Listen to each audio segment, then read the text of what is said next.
The mountains of Montana hold their secrets close. Stonehaven territory stretched across 12,000 acres of wilderness, where the continental divide cut through granite and pine like God's own blade. The December wind carried the scent of coming snow, that particular metallic taste that spoke of a storm building strength beyond the peaks. By nightfall, the temperature would drop to 20 below. By midnight, the blizzard would arrive. But for now, at 4 in the afternoon, the sky was still clear enough to see the blood moon rising early on the eastern horizon. Garrison Stone stood in the training yard behind the pack house, watching his sons practice knife work on a wooden post. At 42, he carried the kind of scars that told stories without words.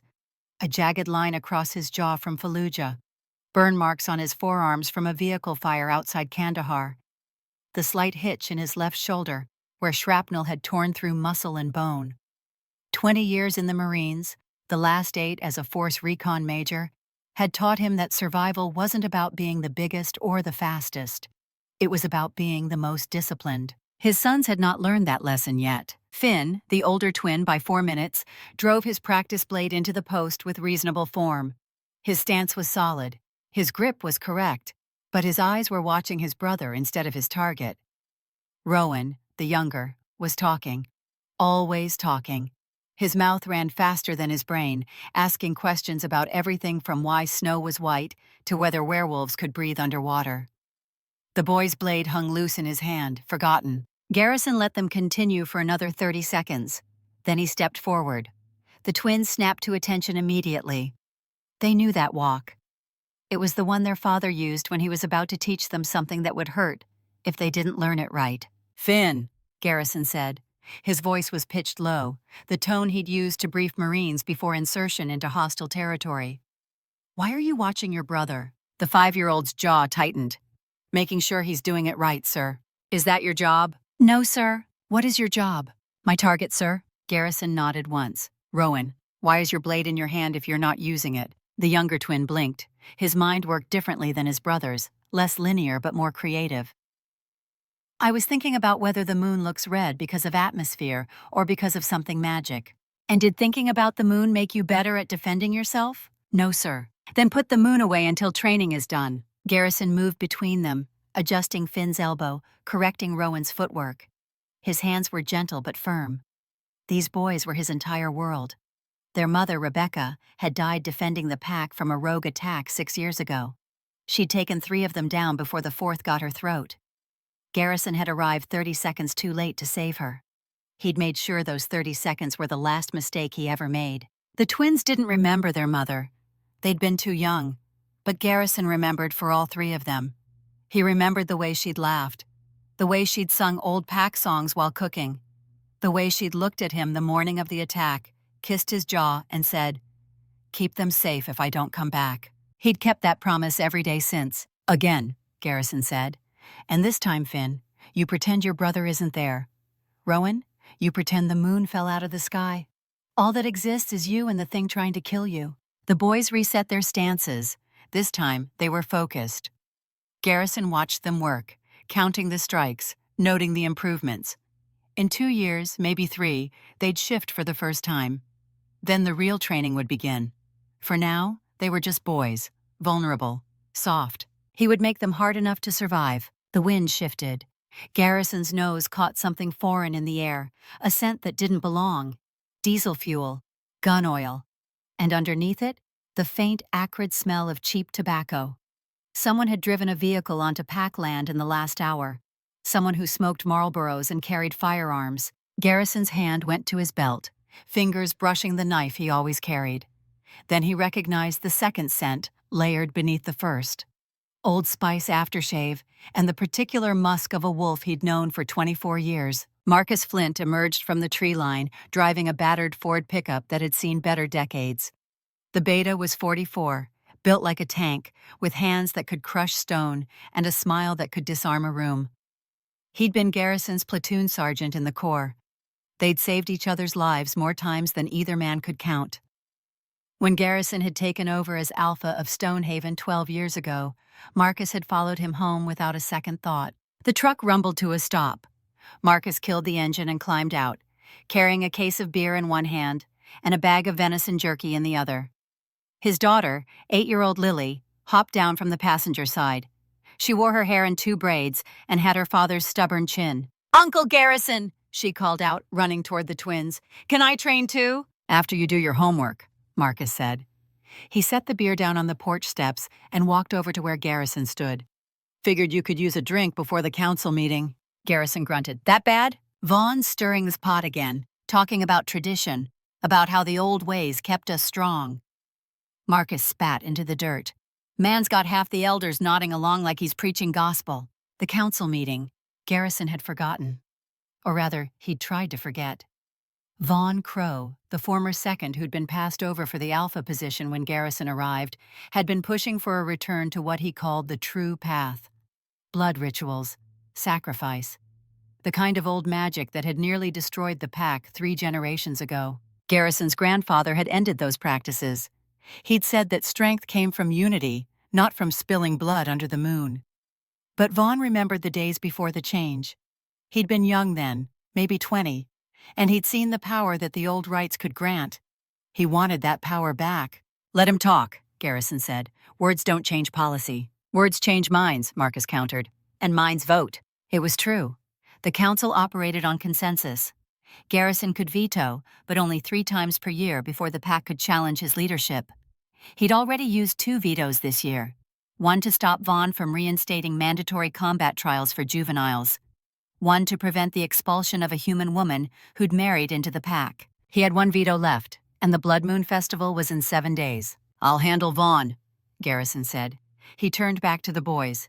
"Finn, Rowan, show Marcus what you've learned." The twins demonstrated their knife work with the kind of fierce concentration that only children could manage when trying to impress a favorite uncle. Marcus watched, arms crossed, nodding at the right moments. When they finished, he grinned and tossed them each a piece of jerky. "Good work, warriors. Now go inside and wash up. Dinner's in an hour." The boys ran toward the pack house, Lily chasing after them. Their laughter cut through the cold air like bells. Garrison watched them go, memorizing the sound. Some instinct, deep in his gut, told him to remember this moment. The way the light fell, the smell of pine and snow, the sound of children who felt safe. By morning, that safety would be gone. Marcus cracked open 2 beers, handed one to Garrison. They stood in silence for a while, watching the sky darken. The blood moon was higher now, fully visible, painting the clouds in shades of rust and copper. "You feel it?" Marcus asked quietly. "Yeah, something's coming." "Yeah." They didn't need to say more.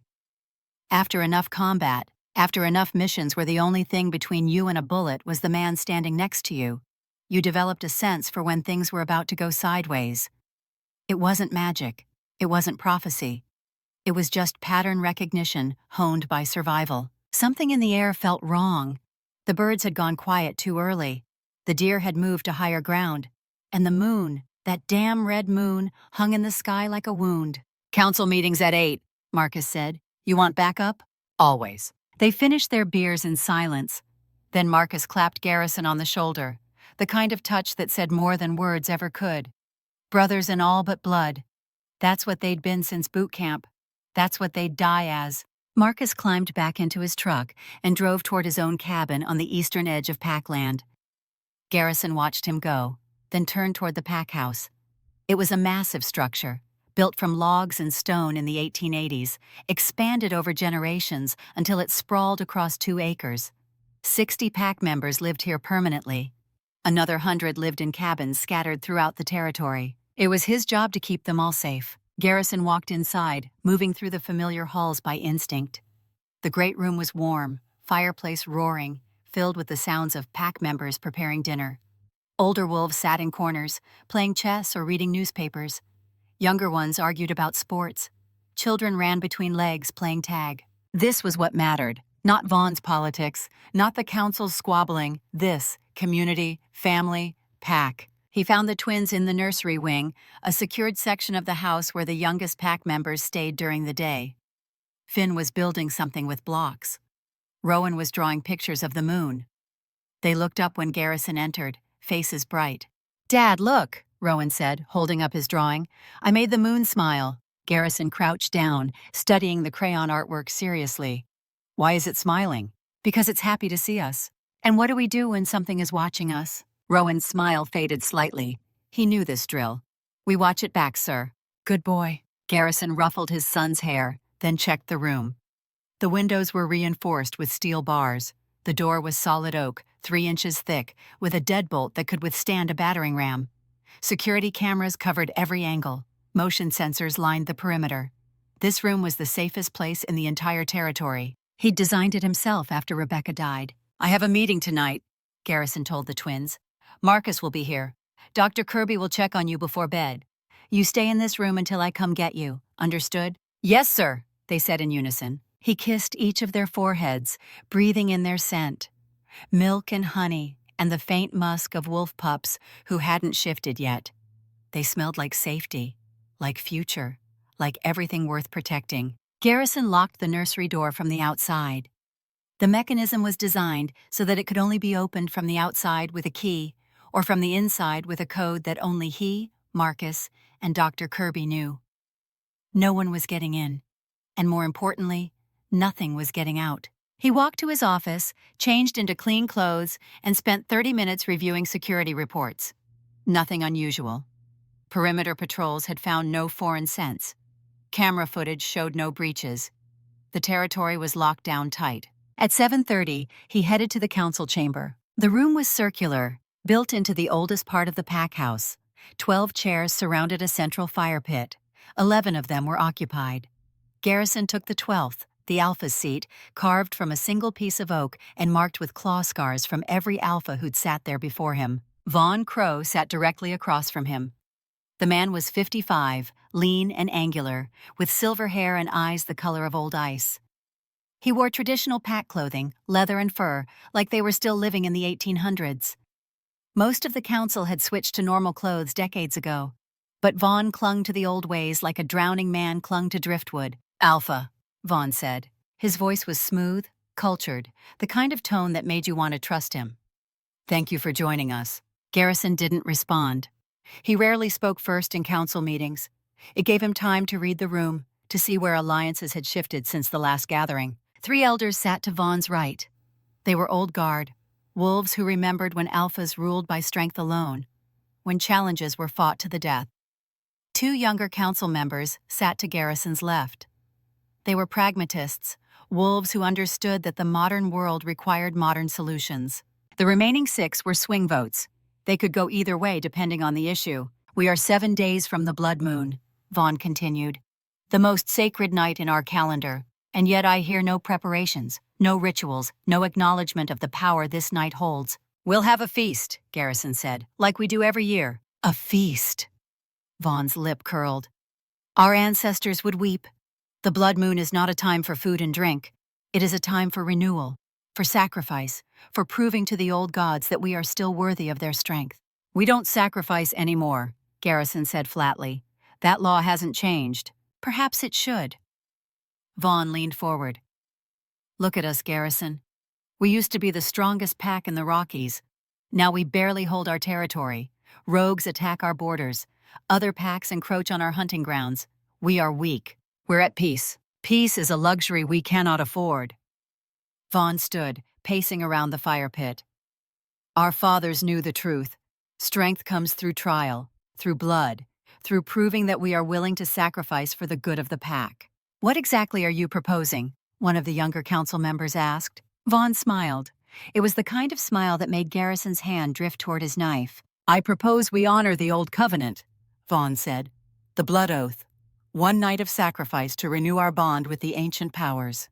1 willing volunteer to give their life so that the pack might thrive. The room erupted, half the council shouting in support, half shouting in outrage. Garrison let them argue for 30 seconds. Then he stood. The room went silent immediately. No, Garrison said. The blood oath was outlawed 80 years ago. It stays outlawed. You have no vision, Vaughn spat. You're a soldier, not a leader. You know tactics, not tradition. You've brought your human military ways into our sacred space, and you wonder why we're dying. We're not dying, we're evolving. We're going extinct! Vaughn slammed his hand on the table. In my father's time, we had 300 wolves. Now we have 160. Our bloodlines are thinning, our young are weak, and you sit there in your alpha chair, comfortable in your modern ways, while everything our ancestors built turns to dust." Garrison met his eyes. "If you want to challenge my leadership, Vaughn, say so now. We'll settle it in the old way. You and me, no weapons. First blood or first death, your choice." The room went deathly still. A direct challenge was rare. Most wolves weren't stupid enough to fight an alpha who'd survived 2 decades of combat. But Vaughn wasn't most wolves. He smiled again, slower this time. "I don't need to challenge you, Garrison. I just need to wait. The blood moon will prove me right. And when it does, the pack will beg me to restore the old ways." He walked out. 3 of the elders followed him. The meeting dissolved after that. Garrison stayed seated, watching the fire burn down to coals. Marcus appeared in the doorway, leaning against the frame. "That went well," Marcus said dryly. "He's planning something." "Yeah, question is what?" Garrison didn't have an answer. He just had the feeling in his gut, stronger now, that tightness that came before an ambush. Something was moving in the dark. Something they couldn't see yet. He stood, stretched, felt his spine pop. "I'm checking on the boys." They walked together through the empty halls. Most pack members were in their rooms by now, settling in for the night. The wind outside had picked up, howling against the windows. The blizzard was starting early. Garrison unlocked the nursery door. The room was empty. Not just empty, violated.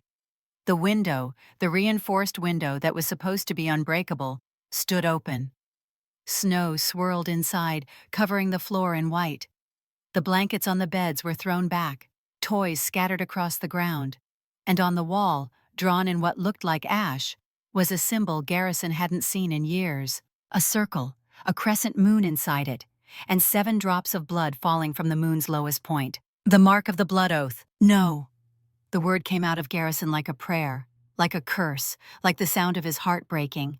"No, no, no, no, no." He was across the room in 2 strides, leaning out the window. The drop was 20 feet to the ground. Fresh snow covered any tracks. But there, caught on the window frame, was a scrap of fabric. Blue fleece. From Rowan's favorite jacket. Marcus was already on his radio, calling in every patrol, every warrior, every wolf who could track. Alarms began to sound throughout the pack house. Garrison barely heard them. He was staring at that symbol on the wall, at the ancient mark that meant only one thing. Someone had taken his sons to sacrifice them. The next 4 hours were a blur of organized chaos. 50 wolves shifted and spread out through the territory, following every possible trail. The security footage was pulled, analyzed, scrubbed for details. It showed nothing. The cameras had been disabled at exactly 4:37 in the afternoon, right when Garrison had been watching his sons train. Someone had planned this. Someone who knew the security systems. Someone who knew the nursery schedule. Someone inside the pack. Garrison stood in the great room, maps spread across every surface, coordinating the search. His voice was calm. His hands were steady. But inside, in the place where his wolf lived, there was nothing but howling rage. Marcus appeared at his elbow. "We found something." He led Garrison outside, into the full force of the blizzard. The snow was coming down so hard you couldn't see 10 feet ahead. They walked to the eastern perimeter, where the forest pressed close against packland. A tracking team had found a trail. Not scent, the snow had destroyed that, but broken branches, disturbed snow. The kind of disturbance that came from someone carrying a heavy load. 2 sets of adult prints, Marcus said, shouting over the wind. "And they're carrying something. The tracks lead toward the old logging road. After that, the trail goes cold." "Vehicles," Garrison said. "Has to be. They had this plan down to the minute." Garrison knelt in the snow, studying the prints. Military boots, size 11, common, untraceable. But the gait was off. Whoever made these prints was favoring their left leg. An old injury, maybe, or just poor conditioning. He stood. "Send teams to every road access point within a 50-mile radius. Check traffic cameras, tire tracks, anything." "Garrison!" Marcus grabbed his arm. "The storm is getting worse. We're at 80-mile-per-hour winds. Visibility is 0. If we send teams out now, we might lose them too." "I don't care." "I know you don't. But your pack does. You send 60 wolves into a whiteout, half of them might not come back." Garrison wanted to scream. He wanted to shift, to tear the mountain apart with his bare hands until he found his sons. But Marcus was right. A leader didn't act on emotion. A leader acted on strategy. "Pull back everyone except the trackers." Garrison said. Each word felt like swallowing glass. Set up warming stations every quarter-mile. Radio check every 15 minutes. If anyone loses contact, we pull them immediately. Marcus nodded and began issuing orders. Garrison walked back to the pack house. Dr. Helen Kirby was waiting for him in the great room. She was 62, small and compact, with iron-gray hair and eyes that had seen too much. She'd been a combat nurse in Korea, turned werewolf by a bite she'd received while treating casualties behind enemy lines. She was the closest thing Garrison had to a mother. "The symbol on the wall," Dr. Kirby said without preamble. "I know what it is. Blood oath." "Yes, but there's more." She pulled out a leather journal, old and cracked, filled with handwritten notes. "I've been researching pack history since Vaughn started his campaign. The blood oath isn't just a ritual, it's a curse." Garrison sat down heavily. "Explain." 200 years ago, the pack was dying. Disease, starvation, attacks from other territories. The Alpha at the time, Matthias Stonehaven, made a deal with the old gods. He would sacrifice his twin sons on the blood moon. In exchange, the pack would receive strength, healing, prosperity. And it worked. For a century. But curses have conditions. The oath had to be renewed every 100 years. Same sacrifice. Twin sons of the Alpha bloodline, given to the old gods on the blood moon. Garrison's blood ran cold. "My grandfather broke the oath. He refused to sacrifice his brothers. The pack lost its power, but they survived. We survived." Dr. Kirby closed the journal. "The last blood moon was 6 years ago. The oath expired. Whoever took your sons believes they can renew it. Vaughn, maybe, or someone who shares his vision." Garrison stood, paced to the window. Outside, the blizzard raged. Somewhere in that white hell, his sons were being carried toward their deaths, and he was standing here talking about ancient history. "If the oath is renewed," Garrison said, "what happens to the pack?" "Power returns, strength, healing, all the gifts Matthias bought with his son's blood." "And if it's not renewed?" Dr. Kirby met his eyes. "If the twins are not sacrificed by midnight on the blood moon, everyone bound to this pack dies, all 160 of us, the curse failsafe." The room spun. Garrison gripped the windowsill, knuckles white. This wasn't just about his sons anymore.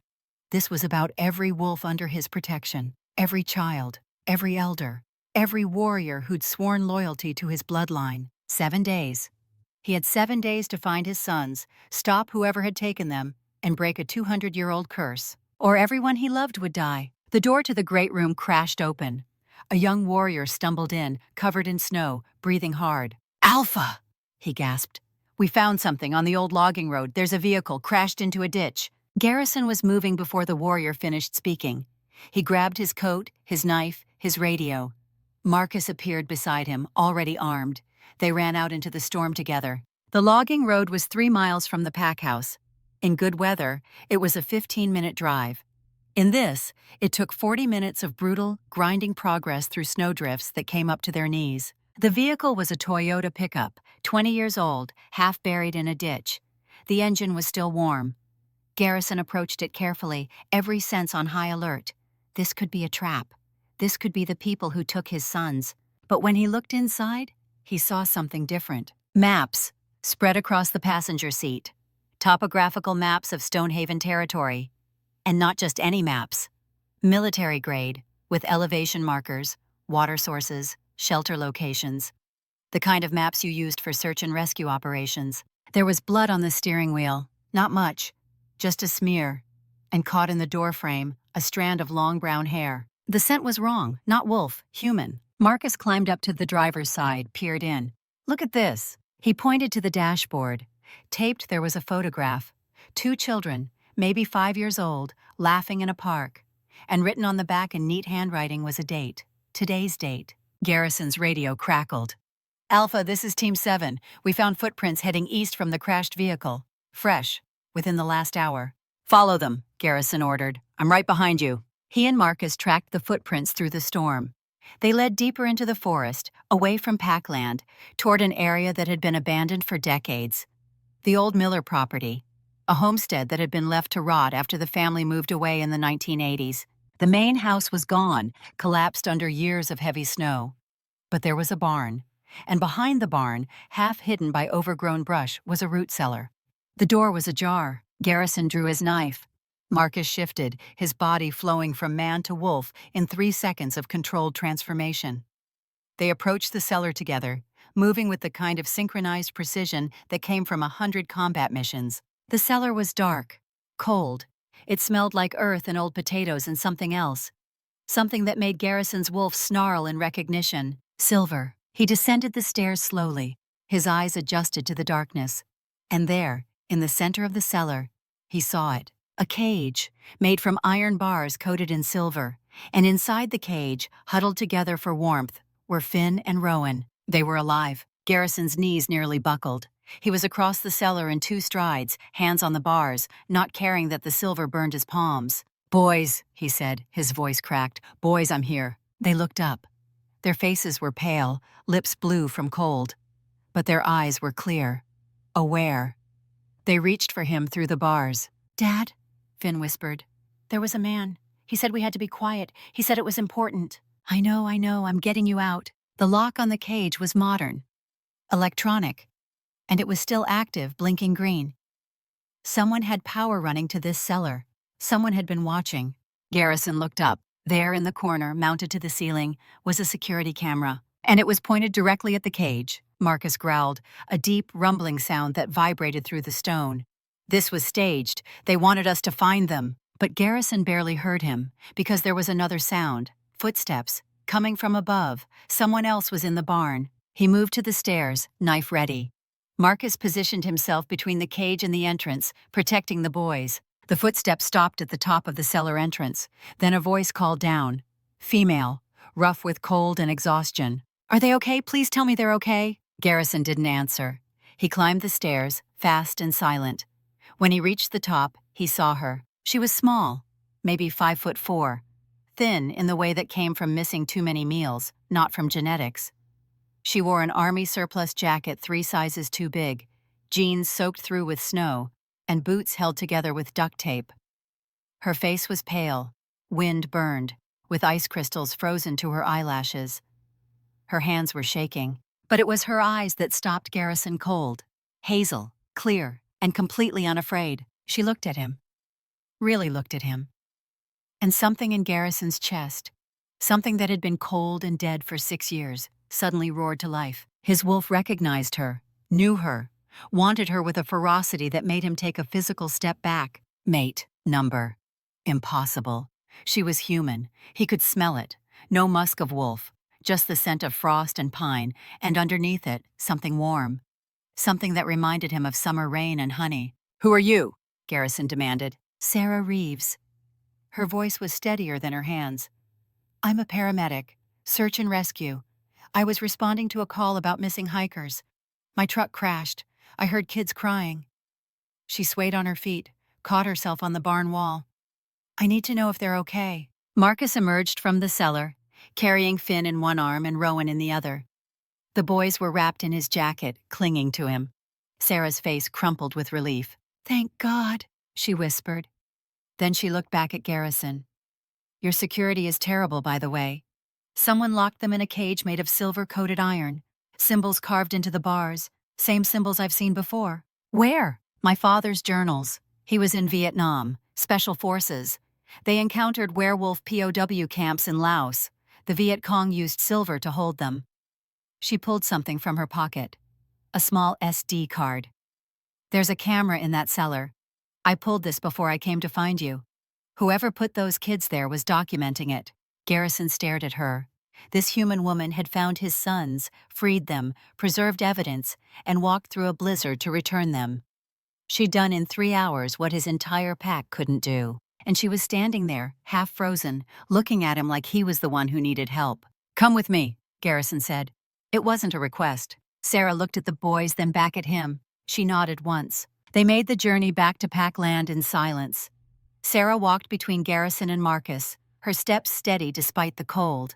She didn't ask questions, didn't demand explanations, just focused on putting one foot in front of the other. When they reached the pack house, the entire pack was waiting. The great room erupted in cheers when they saw the twins.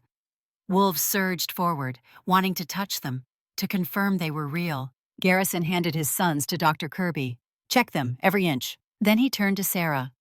She was standing in the doorway, snow melting off her coat, creating a puddle on the floor.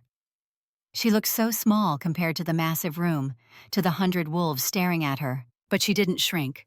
She met their eyes, one by one, until the room went quiet. "I need to see what's on that SD card," Garrison said. Sarah handed it over without hesitation. He plugged it into a laptop. The entire pack gathered around. The footage was grainy, shot from the ceiling camera. Timestamp showed it was from 24 hours ago. A figure entered the cellar. They wore a hooded cloak, face hidden. But their movements were wrong. Stiff. Favoring the left leg. The same gait Garrison had seen in the tracks. The figure opened this cage door, placed the twins inside, already unconscious. Then, just before leaving, the figure turned to face the camera directly. They pulled back their hood. The room went deathly silent. It was one of Vaughn's enforcers, a warrior named Thomas Reed. "Find him," Garrison said. His voice was quiet, deadly. "Bring him to me, alive." Warriors scattered. Marcus stayed at Garrison's side. Sarah stayed by the door, watching everything with those clear, assessing eyes. Dr. Kirby emerged from the medical wing. "The boys are hypothermic but stable, no injuries. But Garrison, there's something you need to know." She led him to a side room. Sarah followed without being asked. Garrison should have sent her away. This was pack business, but some instinct told him she needed to be here. Dr. Kirby pulled out a blood test result. "I found traces of a sedative in their systems, not wolfsbane. Something else, medical-grade anesthetic, the kind used in hospitals." "Someone with medical access," Marcus said. "Or someone with military connections," Sarah added quietly. Both men looked at her. She shrugged. "That particular anesthetic is what we used in combat hospitals. It's hard to get civilian side. Controlled substance." "Your father was special forces," Garrison said. "Did he teach you about werewolves?" Sarah met his eyes. "He taught me a lot of things before he died, including the fact that there are things in this world that don't follow normal rules, and that sometimes the only thing that matters is doing what's right, regardless of what you are." Garrison felt something shift in his chest. This woman understood, not just the supernatural, but honor, duty, the code that separated soldiers from civilians. "I need your help," he heard himself say. "You have it." It was that simple, that direct. No negotiation, no demands. Just a warrior recognizing another warrior and choosing to stand together. Marcus caught Garrison's eye, gave him a look that said, "We'll talk about this later." But there wasn't time for later. Because that's when the alarm went off. The perimeter breach alarm. And the scent that rolled through the pack house on the wind made every wolf in the building snarl. Vaughn. He was here. Garrison ran for the great room. Vaughn stood in the center, surrounded by 20 wolves, his personal guard. They were armed, not with guns, with ritual blades, silver-edged, the kind used in blood sacrifices. "Hello, Alpha," Vaughn said. He was smiling. "I heard you found the boys. How fortunate." "You're under arrest," Garrison said. His voice was steel. "Thomas Reed confessed. He told us everything." "Did he?" Vaughn tilted his head. "And where is dear Thomas now?" Garrison's radio crackled, one of the search teams. "Alpha, we found Reed. He's dead. Throat slit, body's still warm." Vaughn's smile widened. "Loose ends, you understand. Can't have people talking out of turn." Marcus shifted, moving to flank Vaughn's position. Other warriors did the same.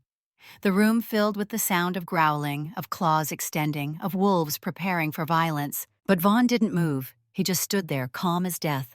"You can't stop it, Garrison," he said softly. "The blood moon is in 6 days. The curse is already active. Can't you feel it? The pack is weakening. Every hour that passes, we get slower, weaker, sicker." "You invoked the curse," Dr. Kirby breathed. "You actually invoked it." "I restored it," Vaughn corrected. "And now the pack has a choice. Sacrifice the Alpha's twin sons and receive the strength our ancestors promised. Or refuse and watch everyone you love die screaming." Garrison lunged.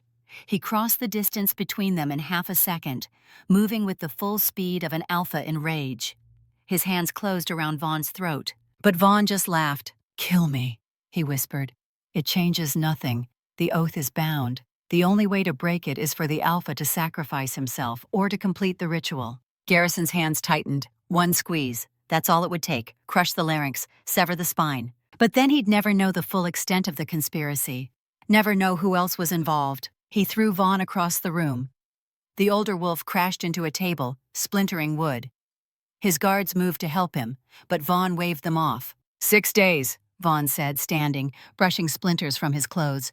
Tick-tock, Alpha. He walked out. His guards followed. No one stopped them. The room was silent for a long moment. Then Sarah spoke from the doorway. So let me get this straight, she said. Her voice was calm, clinical, the tone of someone who'd seen too much combat to be shocked by anything. There's a curse. It requires either sacrificing 2 children or sacrificing yourself, and you have less than a week to find another option. That's about right, Garrison said. Sarah nodded, walked over to the coffee pot, poured herself a cup like she owned the place, took a sip, made a face. This coffee is terrible, she said. Then she looked at Garrison. Good thing I'm not leaving until this is over. And despite everything, despite the curse and the threat and the impossible deadline, Garrison felt something he hadn't felt in years. Hope. This human woman who'd walked out of a blizzard carrying his sons, who'd faced down a room full of werewolves without flinching, who made terrible coffee taste like the best thing he'd ever drunk. She was staying. And somehow, Garrison knew that changed everything. The dawn came gray and cold. Sarah Reeves had not slept.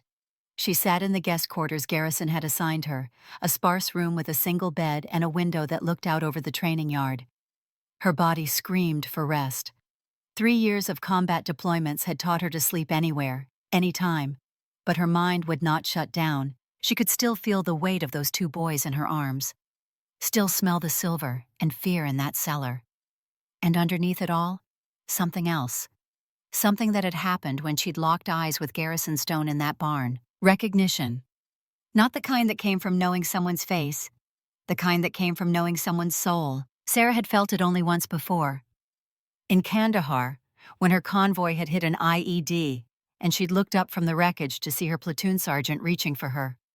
That moment when you knew, without words, that this person would die for you, and you would die for them. But this was different. Stronger. It made her skin feel too tight, made her heart beat in rhythms she didn't recognize. She stood, stretched, felt her spine pop. Through the window, she saw movement in the training yard. Garrison was there, shirtless despite the cold, working through a combat sequence against a heavy bag. Each strike was precise, controlled. The bag barely moved under his fists because he was pulling his punches, maintaining form over power.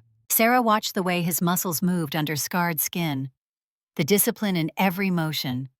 This was a man who had spent decades turning his body into a weapon, then spending decades learning not to use it. She understood that completely. The knock on her door was soft. Sarah opened it to find Dr. Helen Kirby standing there with a tray. Coffee, eggs, toast. Real food, not the protein bars Sarah had been living on for the last month. You look like hell, Dr. Kirby said, walking in without invitation. Eat. Sarah took the tray. The coffee was better than last night's. She drank half the cup before speaking. How are the boys? Sleeping. Their core temperature is back to normal. No lasting damage. Dr. Kirby sat on the edge of the bed, studying Sarah with eyes that had seen too much. But that's not why you didn't sleep. I'm fine. You're a terrible liar. Also, you're broadcasting anxiety like a radio tower. I can smell it from here. Sarah set down her coffee. You can smell emotions? Werewolves can smell everything. Fear, arousal, deception. It's why we're so hard to lie to. Dr. Kirby smiled slightly.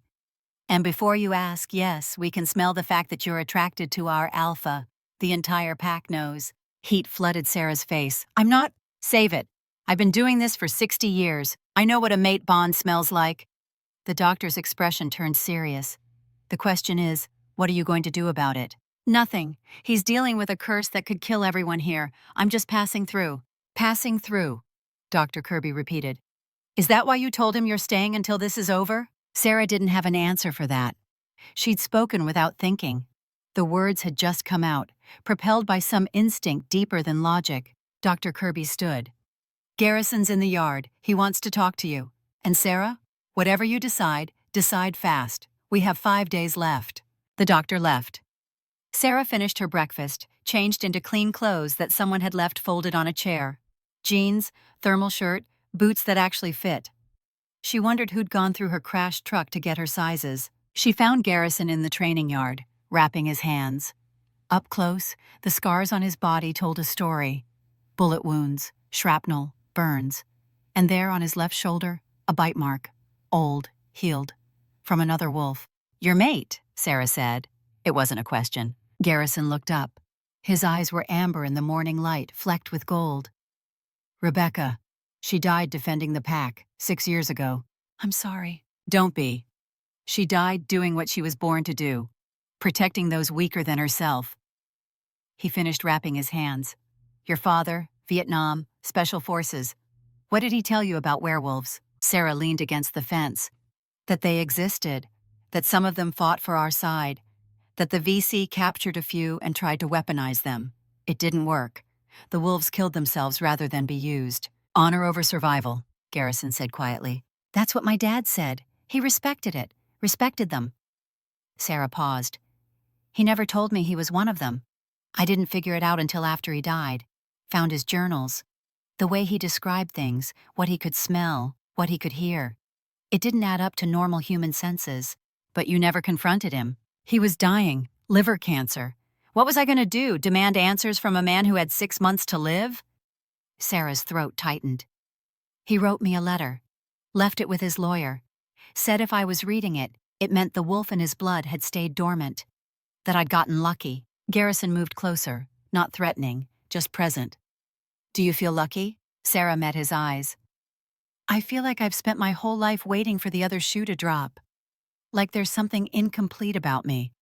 And 2 days ago, when I pulled those boys out of that cellar, when I looked at you, something in my chest just clicked into place. The air between them went electric.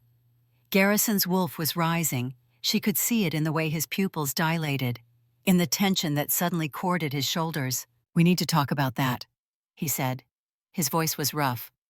"About what you're feeling, what I'm feeling." "Later. Right now, you need to tell me how to stop a curse. And I need to be useful." Sarah pushed off the fence. "What do you need me to do?" Garrison studied her for a long moment. Then he smiled. It transformed his face, made him look younger. "Can you fight?" "I'm a combat medic. I've been in more firefights than I can count. Fighting humans is different from fighting wolves." "Then teach me." He led her to the center of the yard. Marcus appeared from the pack house, carrying training pads. He grinned when he saw Sarah. "Heard you're joining the team," Marcus said. "Fair warning, the Alpha doesn't pull punches just because you're pretty." "Good," Sarah said. "Neither do I." The training started simple. Stance, movement. How to read an opponent's body language. Sarah absorbed it all, her military training making the transition easy.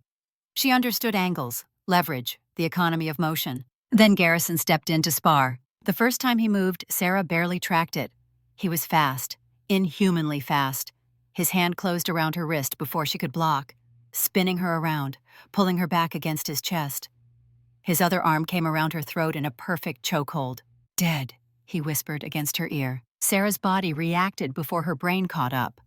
She dropped her weight, broke his grip, drove her elbow back into his ribs. He grunted, released her. She spun, aimed a strike at his throat. He caught her hand an inch from his windpipe. They froze there, breathing hard, faces inches apart. Sarah could feel the heat rolling off him, could smell pine and smoke and something wild. "Good instincts," Garrison said. His voice had gone deeper, almost a growl. "But you're still thinking like you're fighting a human. Wolves are faster, stronger. You need to compensate." He showed her, over and over. Each time he attacked, she defended. Each time she struck, he countered. The dance became faster, more fluid. Sarah's body learned the rhythm, learned to anticipate his movements by reading the shift of his shoulders, the placement of his feet. Marcus called out corrections from the sideline. "Lower stance. You're too upright. He'll take your legs out." Sarah adjusted. This time when Garrison came in low, she was ready. She met him head-on, used his momentum against him, threw him over her hip. Garrison hit the ground hard, rolled, came up grinning. "Better," he said. They went 3 more rounds. By the end, Sarah was sweating despite the cold. Her muscles burned, but she felt alive in a way she hadn't since leaving the army. Each exchange taught her something new. The way Garrison moved wasn't random. It was mathematics. Angles and leverage and the precise application of force. He fought the way a surgeon operated. Clean, efficient, No wasted motion. You're holding back, Sarah said between breaths. I'm teaching, not trying to kill you. If Vaughn's people attack me, they won't hold back. Hit me like you mean it. Garrison's eyes flashed gold. You sure? Do it. His next attack came like lightning. Sarah barely tracked it. His fist stopped a centimeter from her temple, close enough that she felt the displaced air. Close enough that if he'd followed through, she'd be unconscious. That's how fast they'll move, Garrison said. That's what you're up against. Normal human reflexes won't save you. Sarah's heart hammered, but not from fear, from exhilaration. Again, I need to learn to see it coming. They drilled the same sequence 20 times. Each time, Garrison moved at full speed. Each time, Sarah tried to react. By the 15th repetition, she was starting to anticipate.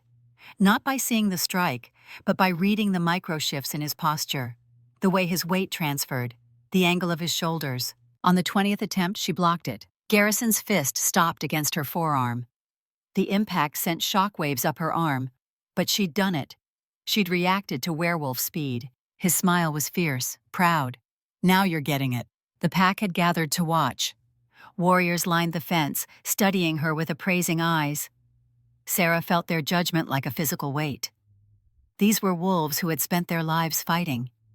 They knew competence when they saw it.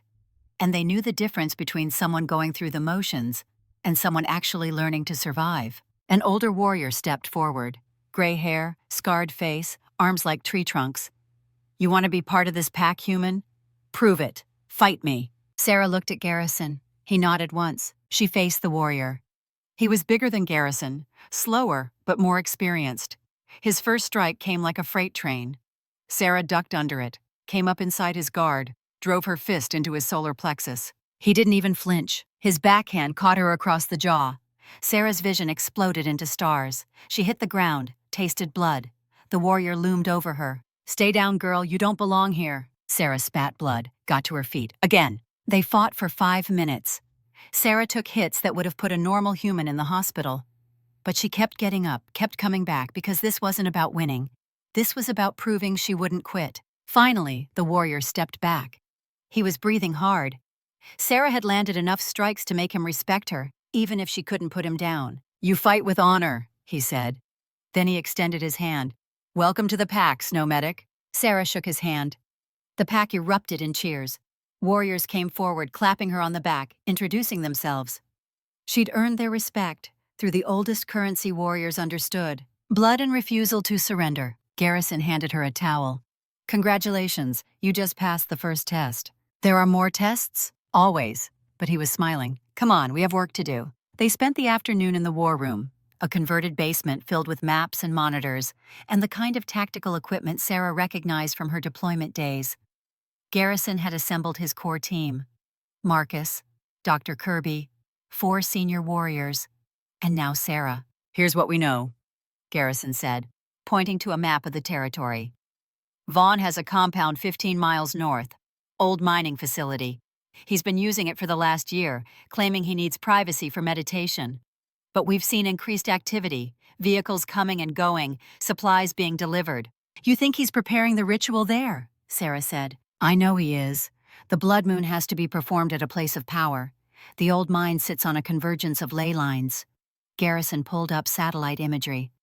The problem is getting in. He has guards, wards, and if we attack openly, he'll know we're coming.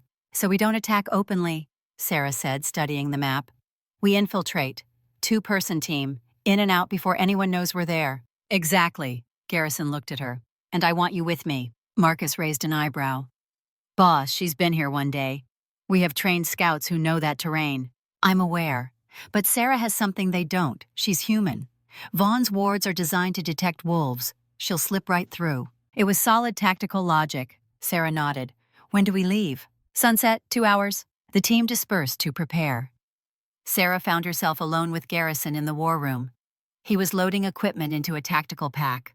Night vision, climbing rope, a knife that looked like it could cut through bone. Your father's journals, Garrison said without looking up. Do you still have them? In my truck, why? Because if he documented VC werewolf camps, he documented their defenses. I need to know what we're walking into. Sarah retrieved the journals from her crashed truck.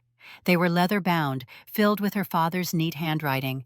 She'd read them cover to cover after he died, trying to understand the man he'd been. Garrison read through them quickly, his eyes scanning pages with the kind of speed that came from years of reading intelligence reports. He stopped on one page, studying a diagram her father had drawn. "This symbol," Garrison said, pointing. "It's a binding ward, creates a barrier that weakens shifters, makes them vulnerable. Can you break it?" "If I know it's there, yes. Your father documented the countersigil." Garrison looked at her. He was trying to help. Even after he was turned, he was gathering intel so other soldiers would know what they were facing. That was his way, always thinking 3 steps ahead. Garrison closed the journal. "Sarah, I need to ask you something, and I need you to be honest. Can you kill if you have to?" She met his eyes. "I've killed before. Afghanistan. Hostiles who were trying to overrun our base. I didn't hesitate then. I won't hesitate now." He nodded slowly. "Good, because Vaughn won't show mercy. If he gets his hands on you, he'll use you against me." "Then don't let him get his hands on me." They geared up in silence. Sarah checked her equipment with the muscle memory of 100 missions. Garrison watched her work, and she could feel his approval like warmth against her skin. "You really were a combat medic," he said. 3 tours, 96 missions. I saved a lot of people, lost a few too." Sarah sheathed her knife. "What about you? How many missions?" "Too many to count. Most of them aren't in any official record." Garrison strapped on his pack. "I did things in the Marines that I'm not proud of. Things that needed to be done, but shouldn't be talked about. I know the type." They moved out at sunset. The compound was a 3-hour hike through heavy forest. Garrison moved like a ghost, barely disturbing the snow. Sarah followed his footsteps exactly, using every trick her father had taught her about moving through hostile territory. They reached the perimeter just after midnight. The compound was exactly as the satellite images showed. Chain-link fence, guard towers, floodlights. And there, carved into trees at regular intervals, the binding wards.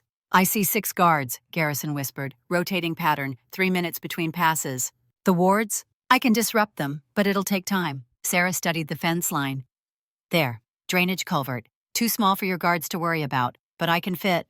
"Absolutely not. You go in alone, you're dead if they find you." "They won't find me. I'm good at being invisible." Sarah was already moving, low and fast. She reached the culvert, barely 4 feet across, half filled with freezing water. She didn't hesitate, dropped flat and crawled through. The water was so cold it stopped her breath. Sarah kept moving, counting seconds, until she emerged on the other side, inside the compound, past the wards. She heard Garrison's growl of frustration through her earpiece. "You're insane." "You're welcome. Now disrupt those wards so you can follow me." It took him 5 minutes to break the ward and slip inside. When he reached her position, his eyes were glowing gold.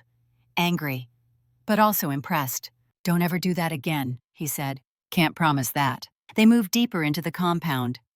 The main building was old, concrete and steel, windows barred.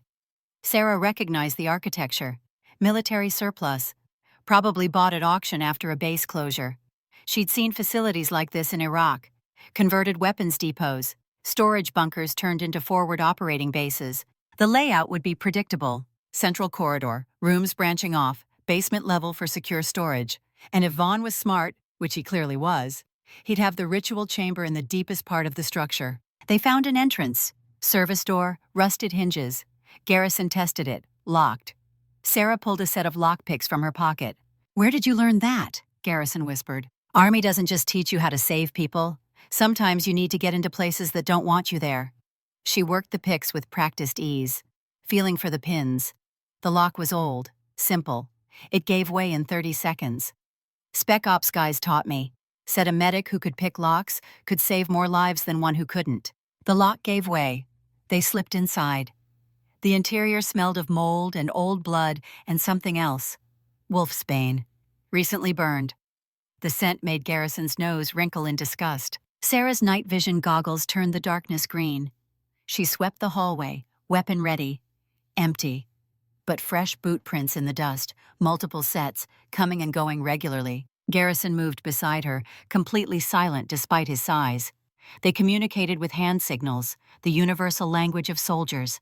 Sarah pointed to the boot prints, held up 5 fingers, 5 distinct tread patterns. Garrison nodded.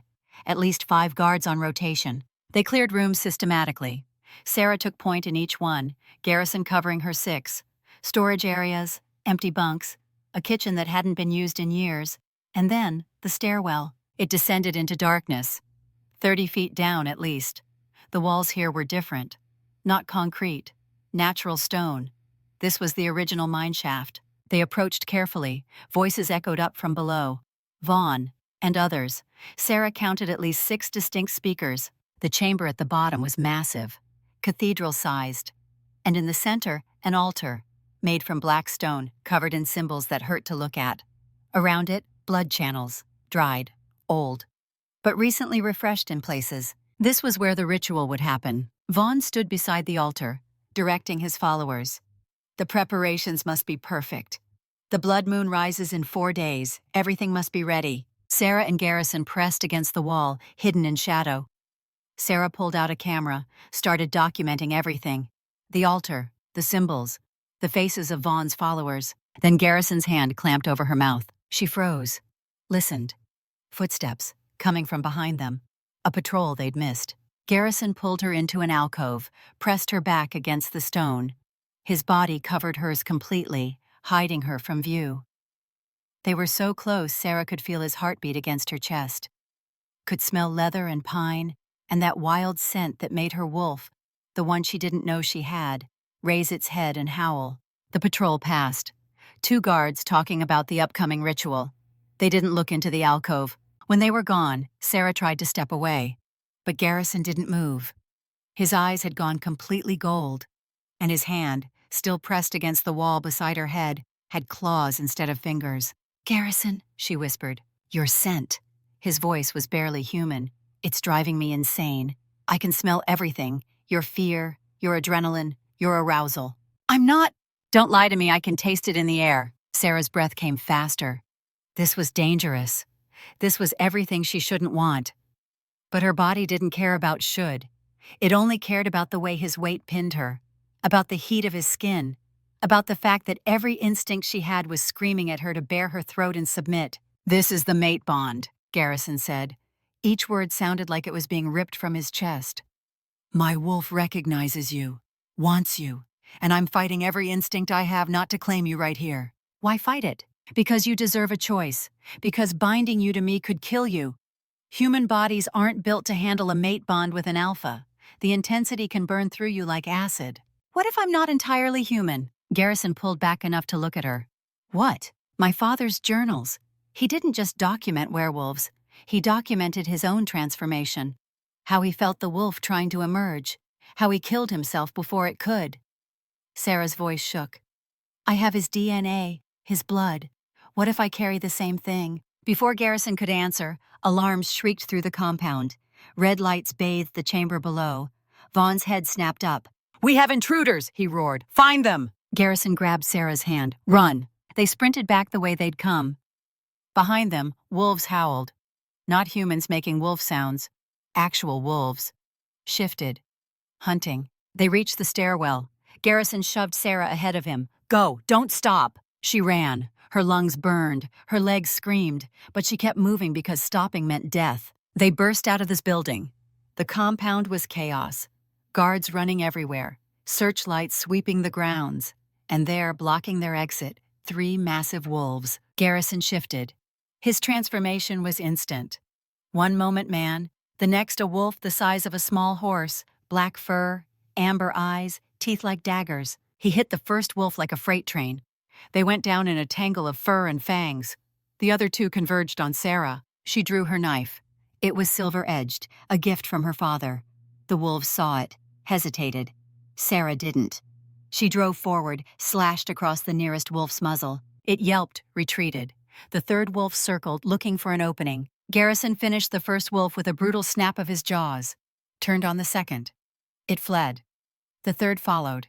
They ran for the fence. Sarah could hear pursuit behind them. Dozens of wolves, Vaughn's entire force. Garrison shifted back to human mid-stride. Grabbed Sarah around the waist. "Hold on." He jumped, impossibly high. They cleared the fence, hit the ground rolling, came up running. They made it 100 yards before Sarah heard the explosion. The compound erupted in flames behind them. A massive fireball that lit up the night sky. Secondary explosions followed, tearing through buildings. Garrison skidded to a stop, staring at the destruction. "What the hell?" Sarah's radio crackled. Marcus's voice. "Sorry, boss. Got impatient. Figured while you were doing recon, I'd plant some demo charges. Timed detonators. Hope you were clear." Garrison keyed his mic. "We're clear, barely. Get back to base. We're coming in hot." They ran for another mile before slowing. Sarah's legs finally gave out. She collapsed against a tree, gasping. Garrison was barely winded. "Your beta," Sarah panted, "is insane." "Yeah, but he's effective." They made it back to Pack Lands just before dawn. The compound was still burning behind them. Sarah's camera had survived. The footage was intact. Dr. Kirby was waiting for them in the medical wing. She took one look at Sarah and pointed to an exam table. "Sit." Sarah sat. The doctor checked her over with efficient hands, took her blood pressure, her temperature, drew blood for testing. "Garrison says you think you might carry dormant wolf genetics," Dr. Kirby said. "My father was bitten, turned. He never shifted, but the wolf was in his blood. And you've shown signs? Enhanced healing, better senses than normal humans. An instinct that saved my life more than once." Dr. Kirby hummed thoughtfully, labeled the blood samples. "I'll run a full panel. It'll take a few hours. In the meantime, get some rest. You've been up for 2 days straight." But Sarah couldn't rest. She found Garrison in the war room, reviewing the footage she'd taken. He'd showered, changed, but his eyes still held that wild gold color. "The altar design," Garrison said, freezing the frame. "These symbols. Dr. Kirby confirmed it. This is the full blood oath ritual setup. How do we stop it?" "We can't. Not without breaking the curse first." He turned to face her. "There are only 3 ways to break it. Sacrifice the Alpha's twin sons, sacrifice the Alpha himself, or find a loophole in the original oath." "What kind of loophole?" "Something my grandfather might have missed. Some condition he didn't fulfill." Garrison's shoulders slumped. "I've read everything we have on the original oath. There's no loophole, which means in 4 days, I have to make a choice. My sons or my pack." Sarah moved closer. "There's always another option. We just haven't found it yet. Sarah, I've been doing this for 20 years. Sometimes there is no other option. Sometimes you just have to make the hard call." "And what's your call?" "I die. The pack survives. My sons grow up without a father, but they grow up." Garrison's voice was flat, final. "It's the only math that works." "Bullshit." He looked at her, surprised. "You think you're the only one who's had to make impossible choices?" Sarah's voice rose. "I've held soldiers while they bled out. Had to decide who got the last blood bag when 3 people needed it. Watched good people die because I wasn't fast enough. But I never gave up looking for another way. Not until every option was exhausted." "This isn't Afghanistan, Sarah. This is magic. Ancient magic that doesn't care about logic or tactics. Magic follows rules. Everything follows rules. We just need to find them." Before Garrison could answer, Dr. Kirby burst into the room. She was holding Sarah's blood work results. Her hands were shaking. "I need you both to sit down," the doctor said. They sat. Dr. Kirby spread the lab results across the table. Charts, graphs, genetic markers that Sarah didn't understand. "Sarah, your father wasn't just bitten by a werewolf," Dr. Kirby said. "He was bitten by an alpha, a very specific, very rare bloodline, and that bite triggered something in his DNA." "What kind of something?" "A dormant gene that exists in maybe 1 in 10 million humans.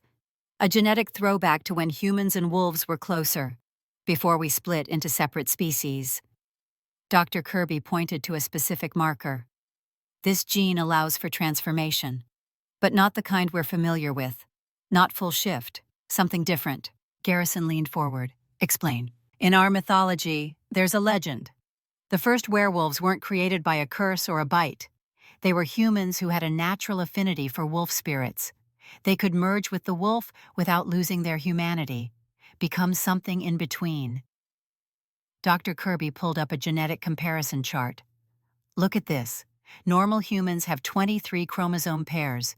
Werewolves have 24. The extra pair carries the shift gene. But bridgewalkers have something unique. They have 23.5 pairs." "That's not possible," Sarah said. "It shouldn't be. But evolution doesn't care about our understanding of possible. That half pair is a chimera, part human, part wolf, dormant in most carriers. But when activated, it allows for a partial transformation. The body becomes stronger, faster, Healing accelerates, senses sharpen, but the mind stays human. You don't lose yourself to the wolf, you integrate it. Dr. Kirby met Sarah's eyes. We call them bridge walkers. And Sarah, you carry their genetic signature. Your father passed it to you. And when he was bitten, it activated just enough for him to sense what he was becoming. He chose death over risking a full transformation. But you might be able to control it. And this helps us how? Garrison asked. Dr. Kirby pulled out another document. The original blood oath text, written in old script. The oath specifies that the Alpha's twin sons must be sacrificed, or the Alpha himself. But there's a third clause, a loophole that only activates if certain conditions are met. She pointed to a line Sarah couldn't read. The curse can be absorbed by a bridge walker who willingly accepts it. Dr. Kirby translated. They take the curse into themselves, binding it to their bloodline instead of the pack's. It's never been done because bridge walkers are extinct, or so we thought. Sarah felt ice run down her spine. You want me to absorb a curse that could kill an entire pack? I want to give you information, Dr. Kirby said carefully. What you do with it is your choice. Garrison stood abruptly.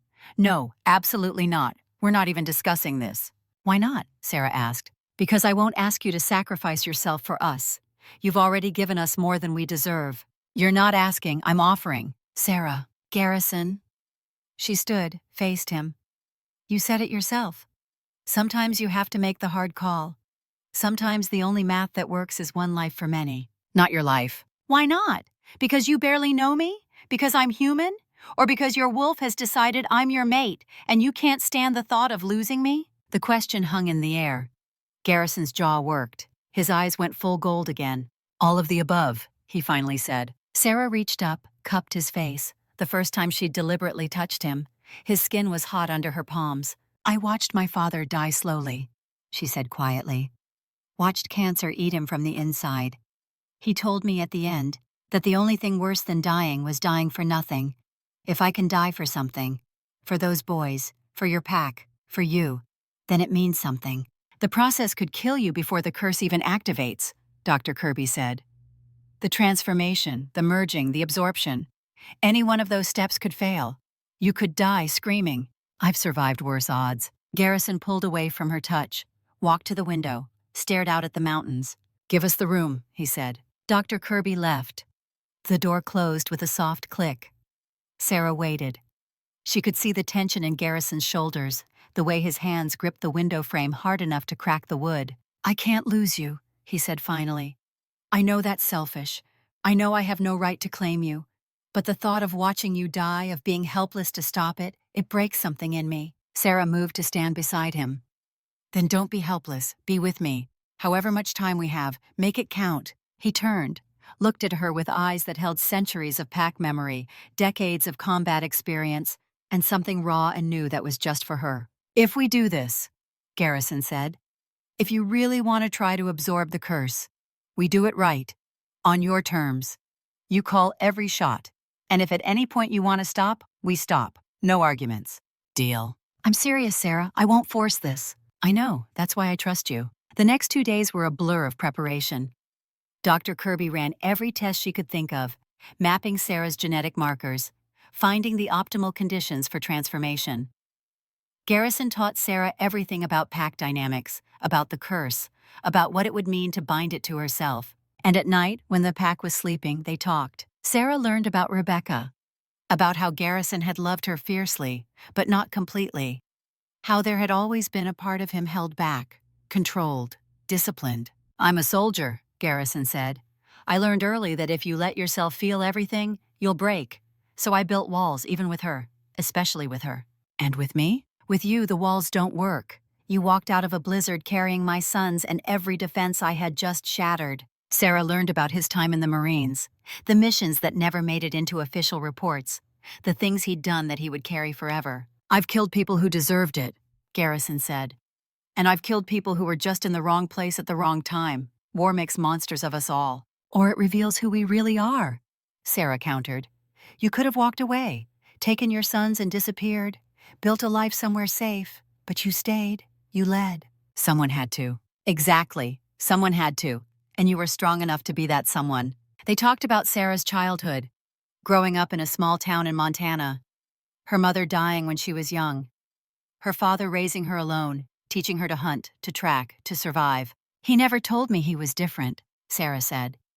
But looking back, I see it. The way he could find lost hikers in the dark, the way animals trusted him.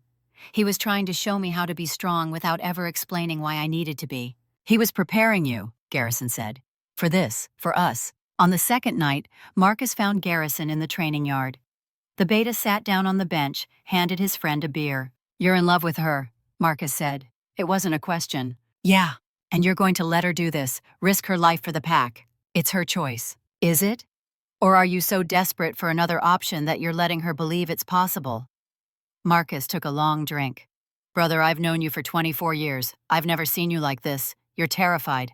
Of course I'm terrified. I'm watching someone I love walk into a situation that could kill her. And I can't stop it because stopping it means condemning everyone else. Garrison's hands clenched. How do you choose? How do you make that math work? You don't. You just trust that the people you love are strong enough to make their own choices, even when those choices break your heart. They sat in silence for a while, then Marcus spoke again. When this is over, when we've survived this, you make it right with her, you hear me? No more walls, no more discipline overriding feeling. You give her everything. If she survives, she will. That woman walked through hell to save your sons. She's not dying now. But Marcus was wrong. On the 5th day, 2 days before the blood moon, Vaughn made his move. Sarah was alone in her quarters. Garrison was in a council meeting. Marcus was on patrol. The compound breach happened so fast that by the time the alarm sounded, it was already over. Vaughn's forces hit the pack house like a hammer. Coordinated, professional. They knew exactly where to strike. They took out the guards in seconds, disabled the security systems. And when Garrison came running, ready to fight, Vaughn was standing in the great room, holding a knife to Sarah's throat. He also had the twins, Finn and Rowan, unconscious, held by 2 of Vaughn's enforcers. Let's talk, Alpha, Vaughn said. His voice was calm, pleasant, like they were discussing the weather. We have 2 days until the blood moon, and I have everything you love, so you're going to listen very carefully to what happens next. The knife at Sarah's throat was silver. She could smell it. That particular metallic scent that made her skin crawl even though she was human, even though she shouldn't be able to sense the difference between silver and steel. But she could. And she knew that if Vaughn pressed just a little harder, the burn would be the last thing she ever felt. Garrison stood 15 feet away, frozen. His eyes had gone completely gold. Every muscle in his body coiled tight as a spring. Sarah had seen that look before, in Afghanistan, when a soldier was deciding whether to rush a suicide bomber or watch their friends die. The great room was silent. 50 pack members lined the walls, warriors who could tear Vaughn apart in seconds. But they didn't move, couldn't move, because Vaughn's other hand held a detonator. Dead man's switch. If his thumb came off the button, the entire pack house would become a crater. Let's establish the rules, Vaughn said. His voice was calm, pleasant, like he was hosting a dinner party. You move, Alpha, and I slit her throat. Your warriors move, I drop the detonator. Either way, your human dies, and based on the way you're looking at her, I'd say that matters to you. Garrison didn't respond. But Sarah saw his hands curl into fists, saw the way his shoulders trembled with the effort of holding himself still. Vaughn smiled. Good. Now here's what's going to happen. The blood moon rises in 48 hours. You're going to take your sons to the old mine. You're going to perform the ritual, and when it's done, you're going to step down as Alpha. I'll take over, lead this pack back to glory. And if I refuse, then I kill the human. Then I kill the twins. Then I blow this building and everyone in it to pieces. And you get to spend eternity knowing you could have saved them all, but your pride got in the way. Sarah's mind raced. She was calculating angles, distance, the pressure of the blade against her skin. Vaughn was strong, but not impossibly so. If she could create an opening, just 1 second of distraction, her eyes met Garrison's. And in that moment, she saw him see what she was planning, saw him give the smallest shake of his head. Don't risk it. Don't. But Sarah hadn't survived 3 tours by playing it safe. She shifted her weight, prepared to drop and roll. Garrison saw it. His eyes went wide. And then Marcus appeared. He came through the window in an explosion of glass and wood, Shifted mid-leap, a massive brown wolf the size of a grizzly bear. He hit Vaughn like a freight train. The detonator flew from Vaughn's hand. The knife sliced across Sarah's throat, shallow but burning. Everything happened at once. Garrison moved, caught the detonator before it hit the ground. His thumb on the button, keeping it pressed. Vaughn shifted, threw Marcus off, grabbed the twins' handlers. "Kill them!" But the handlers hesitated, just for a second, because Sarah had rolled to her feet, silver knife in hand, the one her father had given her, and she was between them and the boys. "Try it," she said. Blood ran down her neck. Her voice was steady. "See what happens." The handlers looked at Vaughn, at Sarah, at the 50 warriors who were now moving, closing the circle. They dropped the twins and ran. "Smart choice," Vaughn snarled. He was trapped, surrounded, but he was smiling. "You think you've won? You think this changes anything?" Marcus, back in human form, bleeding from a dozen wounds, walked toward him. "It's over, Vaughn. You lost." "Did I?" Vaughn pulled something from his pocket. A vial, filled with dark liquid. "This is the blood of the original oath. The twins' blood mixed with mine. The ritual doesn't need an altar. It just needs someone willing to spill it on sacred ground under the blood moon." He looked at Garrison.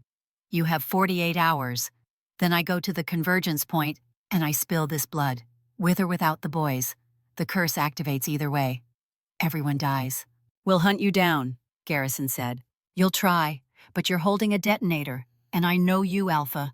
You won't risk the pack. You'll stand there keeping everyone safe while I walk out of here, and then you'll have to decide. Come after me and risk losing everyone, or perform the ritual and save them." Vaughn was right.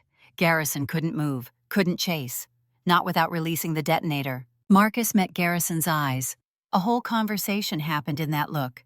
24 years of friendship, 100 combat missions, the kind of bond that didn't need words. "Brother," Marcus said quietly. "It's been an honor." "Marcus, don't." But Marcus was already moving. He grabbed Vaughn, locked his arms around the older wolf in a bear hug. They crashed through the window together, fell 3 stories to the courtyard below. Garrison ran to the window, watched them hit the ground, watched Marcus hold on, even as Vaughn shifted and clawed. Even as silver blades emerged from Vaughn's sleeves, driving into Marcus's sides. "Sarah!" Marcus shouted. His voice was already weakening. "The vial! Get the vial!" Sarah was already running, down the stairs, out the door. Her throat burned, her vision blurred, but she kept moving. She reached the courtyard. Marcus was dying. She could see it. The silver had found his heart, his lungs. Blood pooled beneath him, dark and thick, spreading across the frozen ground in patterns that looked like dark flowers blooming. His skin had gone gray. His breathing was wet, labored, each exhale creating crimson bubbles at his lips. But he was still holding Vaughn, still keeping him pinned with arms that trembled with effort. Marcus's hands were locked behind Vaughn's back in a grip that not even death could break. It was the same hold he'd taught Garrison in boot camp, the same one they'd used on extraction missions when you needed to control a target no matter what. Even now, bleeding out from a dozen silver wounds, Marcus was still the perfect Marine, still completing the mission. The vial was on the ground, 3 feet from Vaughn's outstretched hand. Sarah could see him straining for it. So close. His fingers were clawing at the dirt, creating furrows, trying to drag himself those final inches. Sarah dove for it. Her combat training kicked in. Tuck and roll. Protect the objective. Her fingers closed around the glass. Cold. Fragile. Containing the blood that could end everything. She felt the weight of it. Maybe 2 ounces. Such a small thing to hold so much death. Vaughn's claws found her side, tore through flesh and muscle in 3 parallel lines. Sarah screamed. The pain was blinding, white-hot, like someone had shoved a branding iron between her ribs. She could feel her skin splitting, could feel the silver burning into her organs, but she didn't let go. Couldn't let go. Marcus was dying for this. 24 years of brotherhood, a lifetime of loyalty, a daughter who needed her father's death to mean something. Sarah would not waste his sacrifice. Not for anything. "Run!" Marcus gasped. Blood poured from his mouth. His eyes were going dim, but they found hers, held her gaze. "Sarah, run! Get it to Garrison!" She ran, stumbled. Her side was on fire. Every step sent fresh agony through her system. But she kept moving, one foot in front of the other, the way they'd taught her in basic training. When you're wounded and the enemy is behind you, you move or you die. Behind her, she heard Vaughn roar, heard him finally break free from Marcus's grip, heard the wet, terrible sound of claws on flesh, the sound of a body hitting stone, and then Marcus's voice, one last time. Not weak, not dying, strong, defiant. The voice of a warrior who'd chosen his death and faced it with honor. "Semper Fi, brother, finish it!" Then silence. Sarah didn't look back. Couldn't look back. If she saw Marcus's body, saw what Vaughn had done, she would stop. She would turn. She would try to fight, and she would die. So she ran, tears streaming down her face, Marcus's last words echoing in her head. She made it to the pack house doors, collapsed inside. The vial rolled from her fingers. Garrison was there. He scooped it up, handed the detonator to Dr. Kirby with hands that shook. And then he was holding Sarah, pressing his hands to the wounds in her side, trying to stop the bleeding. "Stay with me," he said. His voice was breaking, fracturing. This man who never showed weakness was falling apart. "Sarah, stay with me. Please." "Marcus," she whispered. "He's gone, Garrison, he's gone." I know." Tears ran down Garrison's face, dropped onto Sarah's skin, mixed with her blood. "He saved us. He saved everyone, just like he always did." Outside, Vaughn's howl of rage echoed across the territory. A sound of pure fury. He'd lost the blood, lost his leverage, lost everything, but he was alive, and he was running. They could hear him crashing through the forest, getting farther away. Warriors wanted to pursue, wanted revenge for Marcus, but Garrison held up his hand. "Let him run," Garrison said. His voice was cold, empty. "We'll hunt him later. Right now, we take care of our own." Dr. Kirby worked on Sarah with the efficiency of someone who'd done battlefield triage for 60 years. The wounds were deep. The silver was burning through Sarah's system like acid. Normal humans couldn't survive this much silver exposure. But Sarah wasn't entirely normal. "Her vitals are stabilizing," Dr. Kirby said. "The dormant gene is activating. Her body is fighting the silver like a wolf would." Garrison didn't leave Sarah's side. He held her hand, whispered to her, told her about Marcus, about the man who'd been his brother in everything but blood, about the things they'd survived together, the promises they'd made. "He made me promise," Garrison said. His voice was raw. "If anything happened to him, I was supposed to take care of Lily, his daughter, raise her like my own." "You will," Sarah said. Her voice was weak but steady. "We will." The word hung in the air. We. Garrison looked at her. Really looked at her. This woman who'd walked out of a blizzard, who'd fought his warriors, who'd infiltrated enemy compounds, who'd taken silver claws to protect his sons. "I can't lose you too," he said. "Then don't." Sarah reached up, touched his face. "The curse, the ritual. We still have to deal with it. And I'm the only one who can absorb it. The process could kill you. Marcus just died saving us. You think I'm going to waste that sacrifice by being too afraid to try?" She pushed herself upright. The wounds in her side were already closing, slower than a wolf's healing, faster than human. "When do we start?" Dr. Kirby pulled out the ancient texts, the original blood oath documents. "The ritual has to happen during the blood moon, at the convergence point, the same place Vaughn would have performed it." "The old mine," Garrison said. "Yes, but there's a complication. For Sarah to absorb the curse, she needs to be transformed first. And transformation requires an alpha bite during extreme stress, the kind of stress that pushes the body past its normal limits." "You mean dying," Sarah said. "I mean close to it. The bite has to happen when you're on the edge, when your body is desperate enough to accept the wolf. Too early and it won't take. Too late and you're dead before it can work." Garrison stood abruptly. "No, I'm not watching you die so I can maybe save you. There has to be another way." "There isn't." Dr. Kirby's voice was gentle but firm. "The math is simple, Garrison. Sarah tries and might die. Or you perform the ritual, sacrifice yourself, and definitely die. Which version gives your sons the best chance of having a parent?" The room went silent. Garrison looked at the twins. Finn and Rowan were huddled together near the fireplace. They'd seen too much, been through too much, and they were looking at him with eyes that were too old for their faces. "Dad," Finn said quietly, "Uncle Marcus died being brave. Are you going to be brave too?" "Children." They saw the world in such simple terms. Be brave, do the right thing. Don't let fear make your choices. Garrison knelt beside his sons.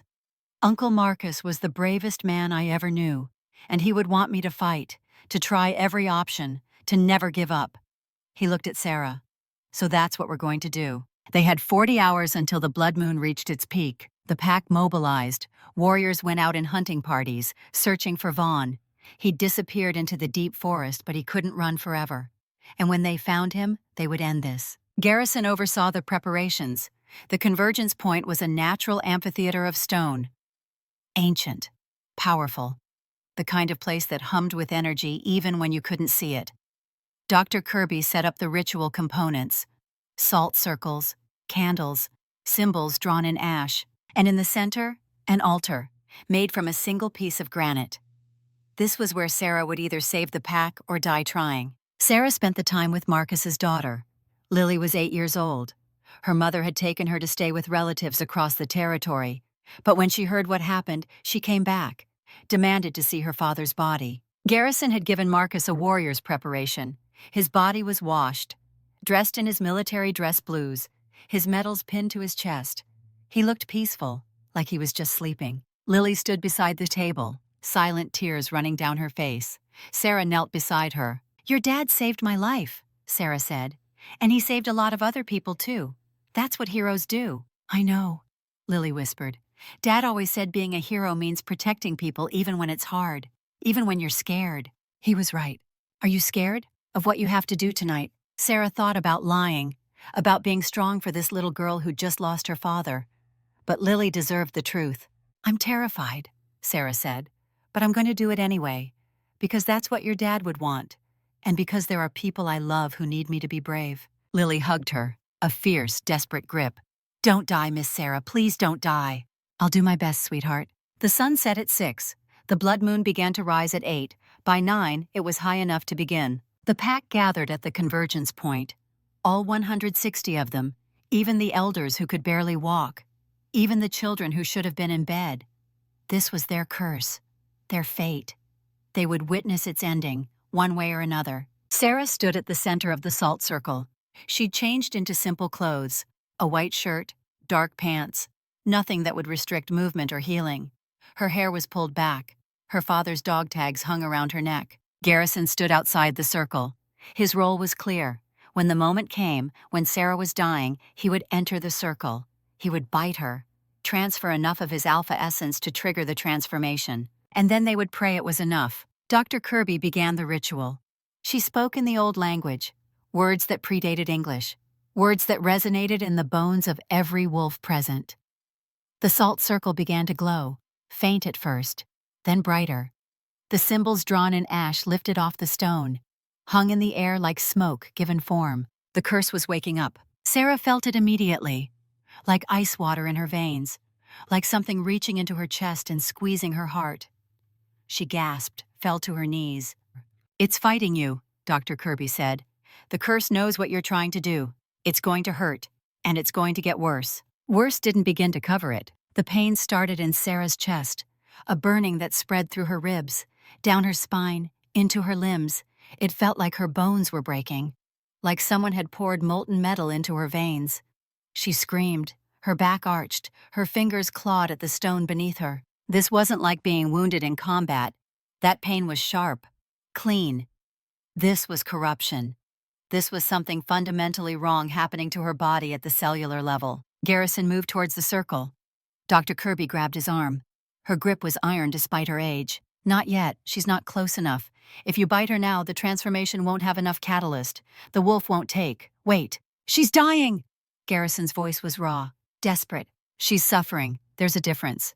Her heart is still beating. Her lungs are still working. Wait. Trust me. Trust her." Sarah could hear them, could hear Garrison's voice breaking, could hear the pack murmuring. Some were praying, others were crying. But it all seemed far away, distant, underwater. Because the curse was inside her now, showing her things. Visions, not just images, memories. She was living them, feeling them. Alpha. Matthias Stonehaven, standing over his twin sons. 200 years ago. The boys were 5 years old. the same age as Finn and Rowan.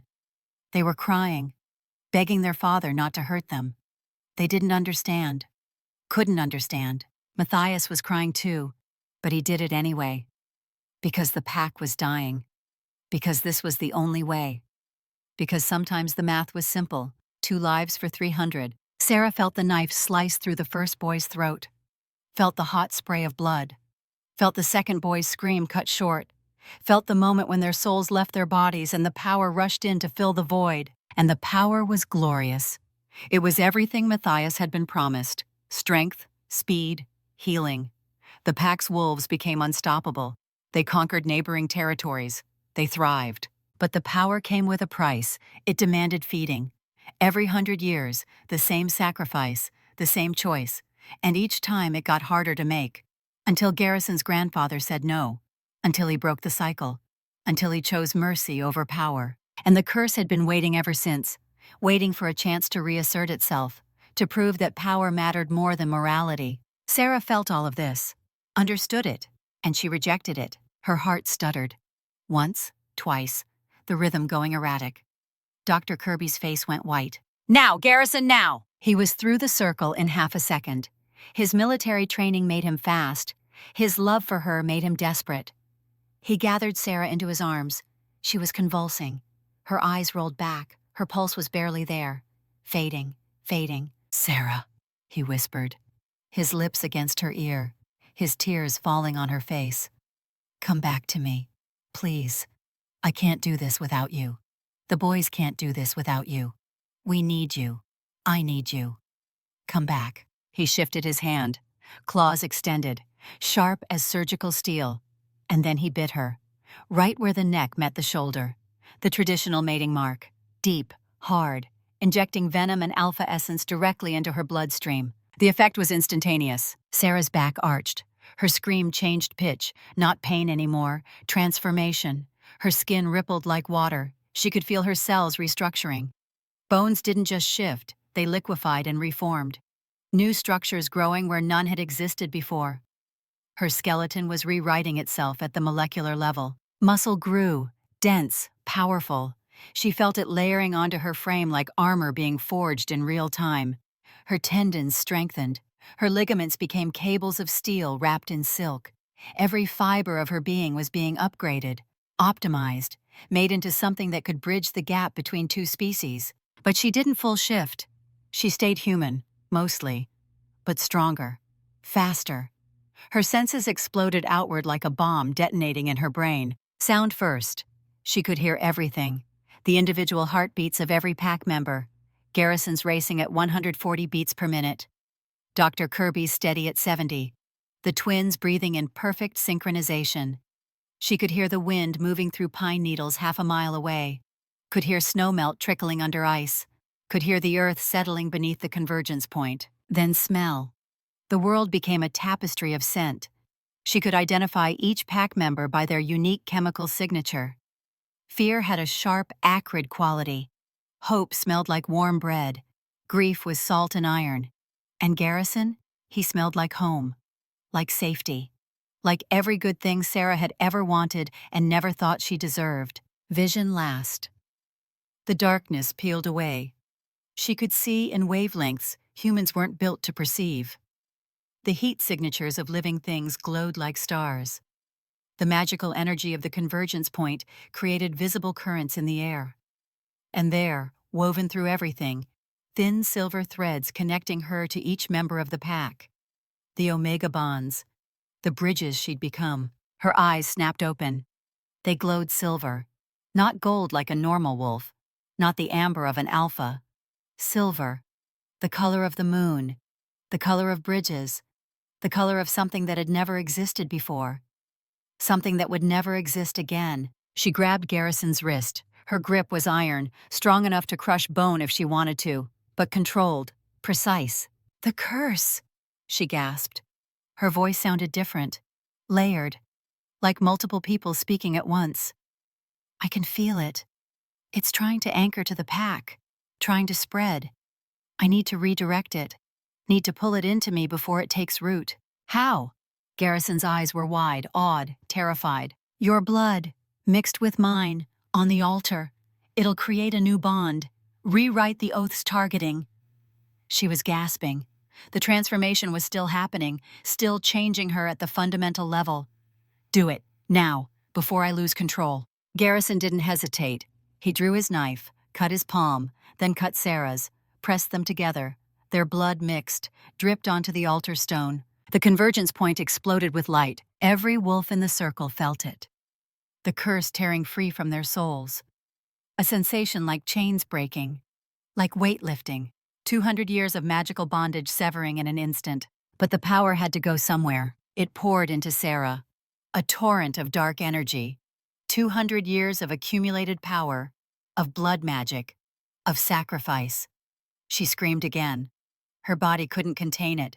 Shouldn't be able to contain it. A human body would have burned out in seconds. Even a normal werewolf would have been destroyed. But the Bridgewalker genetics were adapting.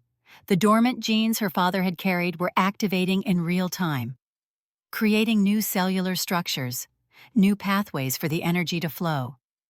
And the wolf essence from Garrison's bite, the alpha blood now coursing through her veins, was acting as a catalyst, a framework. She was becoming something that had never existed before, a human who carried wolf strength, an omega who could calm the rage of the most aggressive alpha, a bridgewalker who connected two worlds, and now a vessel for an ancient curse that was being transformed by her mere existence. Because Sarah wasn't accepting the curse as it was, she was changing it, rewriting it at the fundamental level. The blood oath had demanded sacrifice.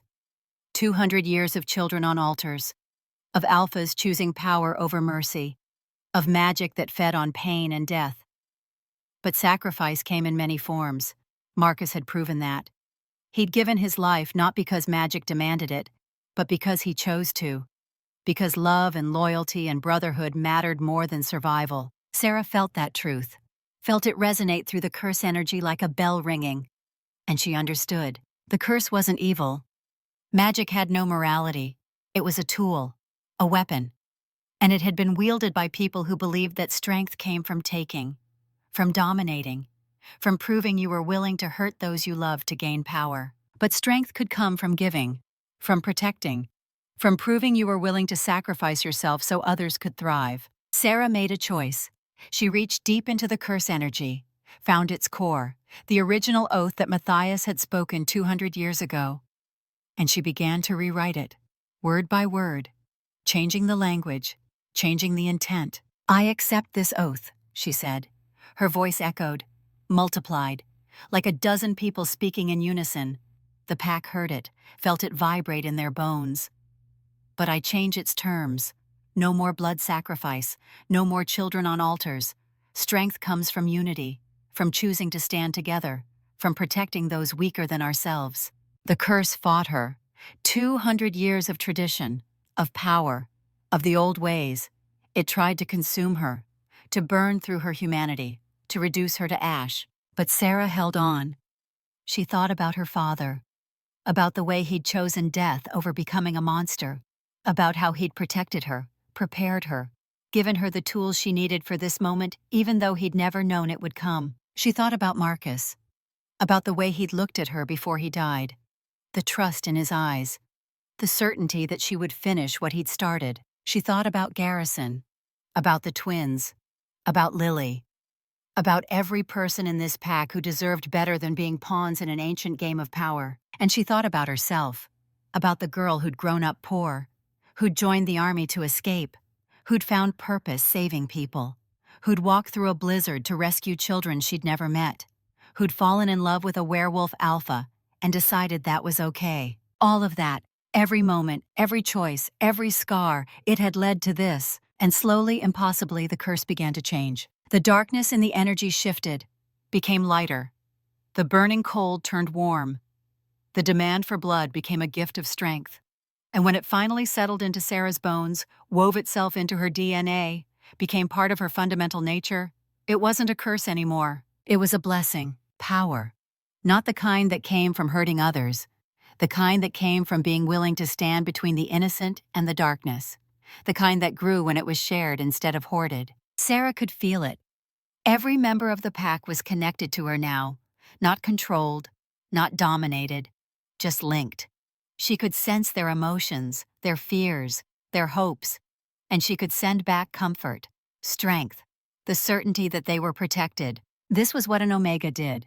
This was what a Bridgewalker was meant to be. A guardian, a healer, a bridge between the human and the wolf, between the individual and the pack, between the darkness of the past and the light of what they could become. She collapsed. Garrison caught her, held her while the light faded, while the salt circle went dark, while the pack stood in stunned silence. Dr. Kirby checked Sarah's pulse, her breathing, her eyes. Then she started laughing, a sound of pure relief and wonder. "She did it," the doctor said. "She absorbed it, changed it. The curse is gone. The pack is free." The celebration that followed would be talked about for generations. Wolves howled, warriors embraced, elders wept with joy, children danced. The weight that had hung over Stonehaven for 200 years was gone, and they'd survived. But Garrison didn't join the celebration. He carried Sarah to the pack house, laid her in his bed, stayed beside her while Dr. Kirby monitored her recovery. "How long?" Garrison asked. "The transformation is still settling. Could be hours, could be days. Her body is adapting to changes no one has ever experienced before. We're in uncharted territory. But she'll live. She'll live. And when she wakes up, she'll be something remarkable." Sarah woke up 3 days later. The first thing she noticed was the silence. Not true silence, but the absence of the constant noise that had filled her head since the transformation. The heartbeats were still there, the sense, the visual spectrum that extended beyond human perception. But her brain had adapted, organized the information, turned chaos into clarity. The second thing she noticed was warmth. She was wrapped in blankets that smelled like Garrison, pine and smoke and that wild musk that made her wolf, the one that was now permanently part of her, rumble with contentment. The third thing was Garrison himself, asleep in a chair beside the bed. His hand was wrapped around hers. Even unconscious, he hadn't let go. His face was haggard. 3 days of stubble shadowed his jaw. Dark circles ringed his eyes. He looked like he'd aged a decade. He'd stayed, the entire time. An alpha with a territory to run, a pack to lead, enemies to hunt. And he'd stayed beside her bed, waiting, hoping, refusing to leave. Sarah's throat tightened. She'd never had that before. Someone who stayed. Her mother had died when she was young. Her father had tried, but cancer took him too. The army had taught her to be strong alone, because alone was all you could count on. But Garrison had stayed. She tested her body, flexed her fingers. The motion was smooth, controlled. She could feel the power coiled in her muscles, could sense the wolf presence inside her, not separate, not trying to dominate, just integrated. Like gaining a new sense, like suddenly being able to see colors she'd never known existed. She sat up. The movement was silent, fluid. She'd never moved like this before, like water flowing, like wind through trees. Effortless. Garrison woke instantly. His eyes snapped open, found hers. And for a moment, he just stared, taking her in, making sure she was real, that she'd survived. "Hi," Sarah said. Her voice sounded different to her own ears, richer, layered with harmonics that hadn't been there before. "Hi." His voice was rough, raw, like he'd been screaming or crying, probably both. "How do you feel?" "Different. Good different. Like I've been incomplete my whole life and now I'm whole." She reached up, touched his face. His stubble was rough under her palm. She could feel his pulse through his skin, strong, steady, alive. "Marcus?" "We held the funeral yesterday. Full military honors. The pack said goodbye. I'm sorry I missed it." He would have understood. Garrison's thumb traced circles on her palm. "Lily is staying with us, with me and the boys. I'm adopting her, making it official." "Good, that's good." They sat in silence for a moment. Then Garrison spoke again. "The council met, unanimously voted to make you Luna. The pack wants you, needs you." He took a breath. "And I want you. Not because of the mate bond, not because you saved us, but because I love you. I love your strength, your courage, the way you make terrible coffee, the way you walked out of a blizzard and changed my entire world." Sarah felt tears on her cheeks. "I love you too. And I'm terrified. I don't know how to be a Luna. I don't know the traditions, the politics. You'll learn. We'll figure it out together." Garrison pulled her close. No more walls, no more holding back. You and me, whatever comes, we face it together. She kissed him, and felt the mate bond snap into place. Not forced, not biological imperative. Just two souls recognizing each other and choosing to be together. The bonding ceremony happened 1 week later. The pack gathered in the great hall, every seat filled, every window crowded with faces. This wasn't just a ceremony. This was history. The first human-born Luna in werewolf memory. The first bridge-walker to lead a pack. The woman who'd broken a curse and changed the rules. Sarah wore a simple dress. White, with her father's dog tags and Marcus's military insignia pinned over her heart. The silver gleamed against the fabric, a reminder of sacrifice, of the price that had been paid to get her to this moment. Garrison wore his dress blues, full military regalia, the uniform of a Marine officer. Because this wasn't just an alpha taking a mate. This was two warriors, forged in different fires, choosing to stand together. The pack's reaction when Sarah entered was visceral. Every wolf in the room felt it, the Omega presence washing over them like warm water, calming, centering, making them feel seen, protected. Home. Warriors who'd fought for decades felt their shoulders relax. Elders who'd carried grief for years felt it lighten. Children who'd known fear felt safe. This was what an Omega did. This was the gift Sarah now carried. They stood before the pack. Dr. Kirby presided, her voice carrying the weight of 6 decades of pack service. "We gather to witness the bonding of our Alpha and our Luna," she said. "Not by the old laws, which demanded submission, not by tradition, which demanded weakness, but by choice, by strength meeting strength, by two souls who have earned the right to stand together." The pack murmured approval. This was different, this was new, this was better. Sarah and Garrison spoke vows that weren't traditional. "I promise to stand with you," Sarah said. Her voice was clear, steady, the voice of someone who'd walked through hell and come out stronger. In battle and in peace, to protect what you love, to honor the memory of those we've lost, to be worthy of the trust you've given me. The pack felt her words resonate through the Omega bonds, felt her conviction, her commitment. There was no doubt, no hesitation, just truth. "I promise to never take you for granted," Garrison said. His voice was raw with emotion but firm with certainty. "To see you, to value your strength, to be the partner you deserve, and to build a life with you that honors the sacrifices that brought us here." He looked at the empty chair where Marcus should have been sitting, where he would have been grinning, probably making inappropriate jokes, definitely crying even though he'd deny it later. Dr. Kirby produced a cord. It was made from Marcus's favorite shirt, the blue flannel he'd worn on fishing trips with Lily, the one that had smelled like tobacco and Old Spice and home. She bound their hands together, the traditional symbol, two becoming one. But the cord meant more. It meant Marcus was still here, still part of this, still binding them together even in death. "In the eyes of the pack and the spirits," Dr. Kirby said. Her voice shook with emotion. "I recognize this bond. Luna Sarah, Alpha Garrison. May your love be as strong as the mountains. May your pack thrive under your leadership." The pack howled.